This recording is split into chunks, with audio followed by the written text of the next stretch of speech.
E aí, você se identifica com alguma das situações que a gente já conversou aqui? Tem se sentido compelida a comer mais do que deve, do que precisa? Isso já vem refletindo em você? Você tem conseguido reagir, não tem conseguido reagir? Será que é hora de buscar um apoio profissional? Porque precisa, né? A gente não precisa resolver tudo na vida sozinho. Buscar um apoio faz toda a diferença, né? Faz toda a diferença e nos faz conseguir mover na direção certa, na busca de um resultado que nos traga saúde, né? E aí, como é que... primeiro assim, você percebeu que você estava num processo que não era sadio, a partir do impulso da tua família, foi você mesma que teve esse estalo? Como é que você percebeu? Está na hora, eu preciso buscar um profissional.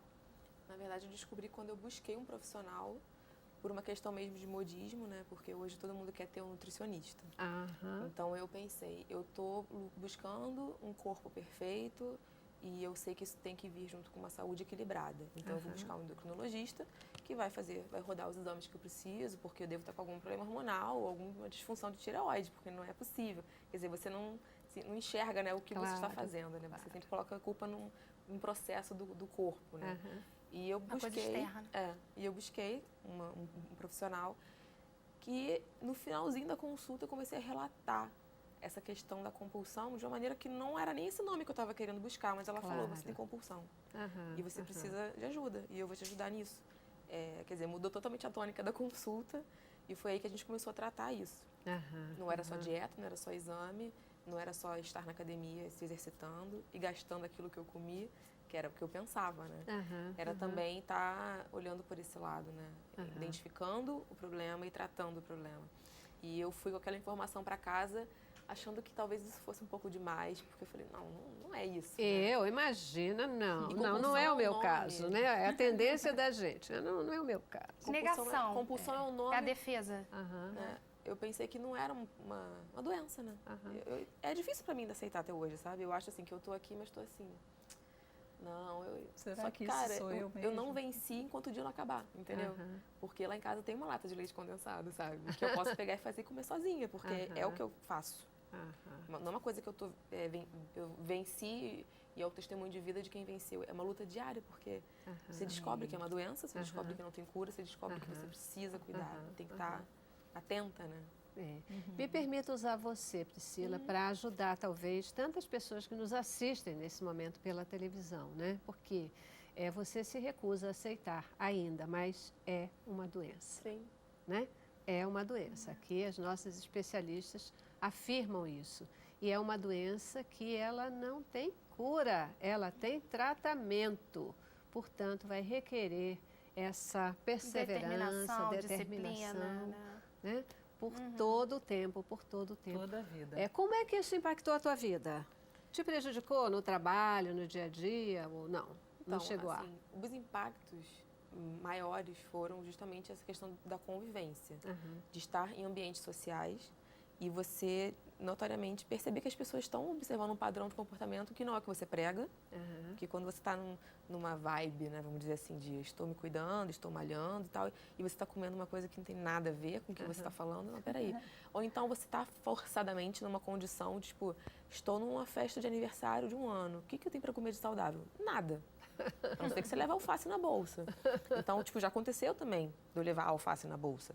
E aí as pessoas ficam te olhando assim e aquilo é ridículo, porque você está fora de um padrão de comportamento normal, equilíbrio, né? Precisa chegar a esse ponto mesmo, doutoras? Precisa, por exemplo, mesmo uma pessoa que está no processo de tratamento, mesmo numa festa de aniversário, tem que ser abstenção total? Como é que é essa mudança? Porque é um negócio incômodo, né? Difícil, às vezes, de fazer. Mas muitas vezes é necessário chegar a esse ponto.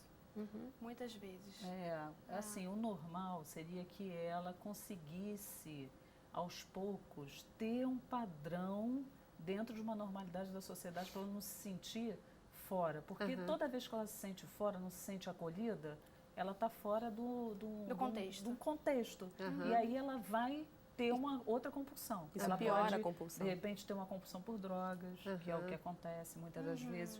A paciente começa a tomar anfetaminas e daqui a pouco se vê dentro de um mundo e aí ela, poxa, aqui eu posso continuar tendo a minha compulsão e aí utilizar isso aqui criando e tá outros tudo certo. transtornos, que seria no caso dependência química. É. Que dependência química é também de medicamento. Né? E normalmente o paciente com bulimia, ele não fica magro.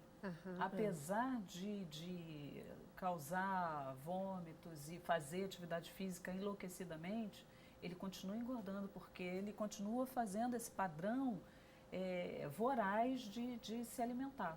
E, normalmente, uma alimentação rica em gordura.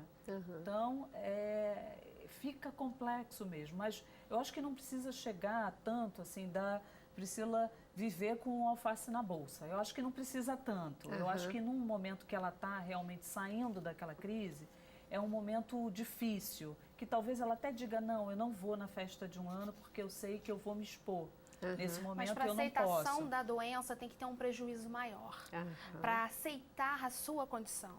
Entendeu? Traduz isso. É assim, por exemplo, a pessoa para aceitar que ela tem um descontrole em relação à alimentação, ela vai ter que ter um prejuízo mais explícito na vida dela. No caso dela foi de relacionamento social. Né, dela estar numa festa e ela não conseguisse usufruir daquela festa. Ela tem que levar uma alface na bolsa. Então isso já é um padrão né, disfuncional onde ela percebe tem algo errado comigo. Né? Senão é mais usual a negação inicialmente. Né? Não tenho problemas com a comida, como não tenho problemas com drogas. Né?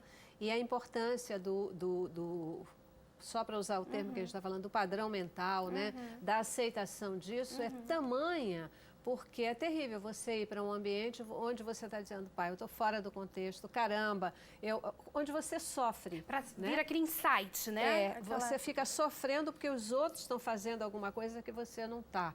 E aí isso é realmente algo que pode fazer você escorregar.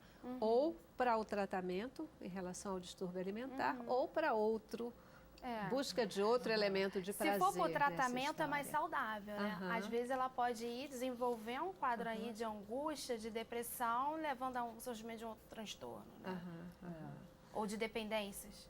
Toda patologia, ela tem uma tendência, se você não tratar, a trazer novas patologias para aquele quadro, né? Inclusive, principalmente transtornos mentais ou distúrbios alimentares. Eles são causadores de outras patologias e patologias muito sérias, né? Uma diabetes, por exemplo, uma doença muito crônica, uma hipertensão que leva a um infarto. Então, quer dizer... doenças psiquiátricas e orgânicas, né? Que levam a doenças sérias, crônicas. Qual o papel da família nesse contexto? Como a tua família se posicionou, o quanto ela te ajuda? Na verdade, o meu marido... ele tem sido um suporte, porque ele é a pessoa que convive, né? Nós não temos filhos ainda, nós pensamos em ter em breve, e eu acredito que isso tenha que estar ajustado no momento que essa criança vier ao mundo, né? Porque precisa ter, pelo menos assim, alguém que dê um exemplo de um padrão equilibrado de alimentação e que tenha hábitos saudáveis para passar isso para ela, né? Então ele se preocupa, ele é que puxa a orelha, ele é que... Porque por muito tempo ele via eu depressiva, por uma condição que eu não queria estar, mas também não me via lutando com as armas certas contra aquela situação. Então, ele foi a pessoa que me impulsionou, né, para eu estar buscando ajuda. Nesse sentido, porque às vezes acontece, muitas vezes alguém da família ou o marido, ele vai empurrar naquele contexto de dizer, você está gorda, vai pelos padrões de beleza e não necessariamente pela questão principal, que não são os padrões de beleza, mas a saúde. Né? O que a gente pode dizer para o nosso telespectador com relação... deixa eu perguntar para a Priscila mesmo. Quais os conselhos? O que você coloca?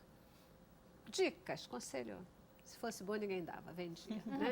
Quais são as dicas? Você que tem passado por esse tipo de problema, você coloca para pessoas que possam estar passando pelo mesmo tipo de problema e... para ajudá-las a tomar uma decisão, a perceber onde é que elas estão. O que você... Eu acho que assim, o mais importante, né, nesse processo é você procurar alguém que você confie e que te ama para falar a verdade para você, para te orientar, né? Uma pessoa também com uma certa instrução para te encaminhar, né? Porque se eu falar para alguma amiga minha que tem o mesmo problema que eu estou passando, cara, amiga, toma um remédio, sabe? Tem aí. Ou então, cara, eu conheço alguém que faz alguma coisa, tem uma massagem, todo mundo vai dar algum conselho, mas eu acho que o mais importante é você procurar alguém que tenha mesmo uma base sólida, sabe? E também tenha um relacionamento de confiança, de amor, que tenha um cuidado, né?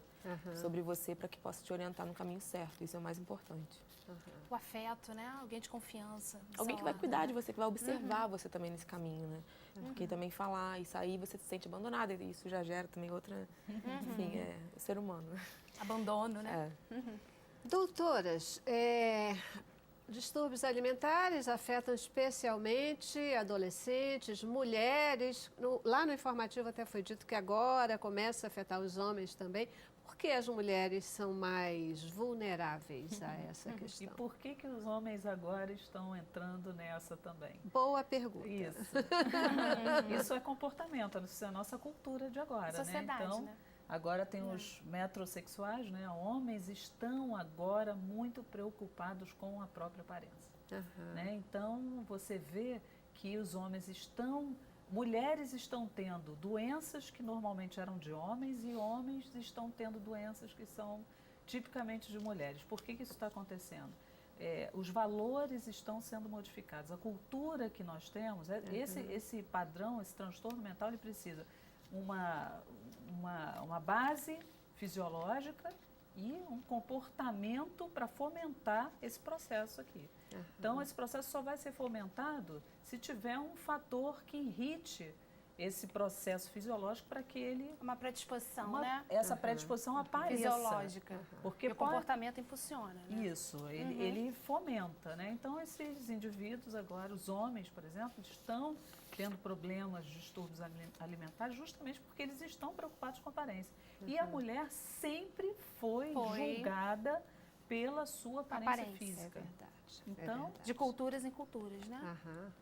E os homens hoje, né, preocupados muito com a aparência, existe até um outro transtorno que a gente não falou aqui, tá? Chamado de vigorexia, que também é a malhação, exagero, né? Que a gente pega aquelas pessoas tipo Arnold Schwarzenegger, aquelas coisas bem grandes, muito musculosas, né? Estão também incluídos dentro de distúrbios alimentares, transtornos alimentares. E que usam outros tipos de alimentos, que são aqueles alimentos anabolizantes também, que são as famosas bombas, né? Que são super prejudiciais. Para formar o corpo, para poder modelar corpo, né? etc. E as crianças compram isso na academia, né? Adolescentes que frequentam a academia, isso é livre, é falado, olha, toma isso, pega isso. Suplementos vitamínicos que muitas vezes acham que é apenas vitaminas. É livre. Isso aqui não é bomba, não. Isso aqui é só suplemento. E isso faz muito mal. Perfeito. Inclusive, isso pode desencadear no indivíduo transtornos mentais severos. Eu até estava falando com a doutora que às vezes o indivíduo começa com uma coisa boba e às vezes ele tem uma predisposição para uma esquizofrenia, que é uma patologia mais complexa e ela acaba tendo um processo de esquizofrenia na utilização dessas medicações, de anfetaminas, de suplementos e de compulsões. Quer dizer, é um processo que precisa ser visto... Com certeza. As anfetaminas também causam muita bipolaridade, né? Que é alteração de humor, ora depressivo, ora maníaco, eufórico, aí pega aquele momento de sair gastando, né? Demais. E desenvolvidos pelo esse uso, muitas vezes, de medicamentos para emagrecer. Thaís, eu juro para você que eu acho que hoje tem muito mais gente bipolar do que antigamente, entendeu? De vez em quando a gente se depara, né? Parece que as pessoas estão mais num polo e no outro. De repente, que loucura. Talvez isso mesmo, né? O uso de medicamentos, cultura, busca São muitos fatores, né? Com certeza, com certeza. Ok, vou aí para o nosso último intervalo e eu volto já para as nossas considerações finais. Muito bom conversar aqui com vocês, viu? Mas a gente volta já. Vamos lá. Cabeça pra cima. Eu quero